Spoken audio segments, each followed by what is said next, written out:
An angel flies high. Sa mga naging desisyon ni Angel of Sin sa kanyang buhay, karamihan nagmarka at karamihan nagbigay sa kanya ng mas makulay na direksyon.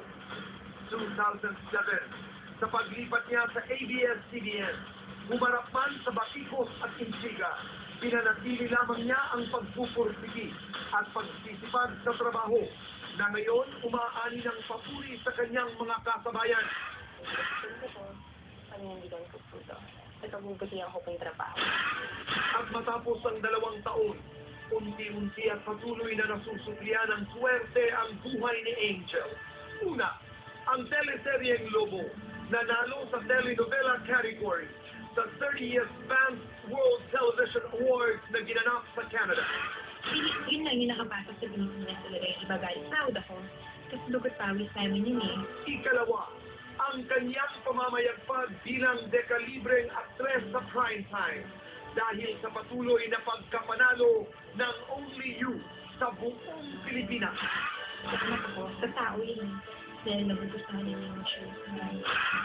At ikatlo, ang tila wala nang mahihiling pang love life ni Angel kasama si Luis Manzano. Pareho kami ng tape, pareho kami ng gusto sa buhay. At dahil sa mga ito, June 30, sa Dolphy Theater, isang Thanksgiving party ang naganap para sa lahat ng biyayang patuloy na natatanggap ni Angel. Papasalamat ako dahil maganda yung prime-time block natin. Papasalamat sa lahat ng mga blessings kung makasya. At ngayon, isa pa ring malaking desisyon ang maging isang advocate for human rights. Kamakailan, isang 3-day immersion ang kanyang pinagdaanan sa Munay Evacuation Camp, Lanao del Norte sa Mindanao.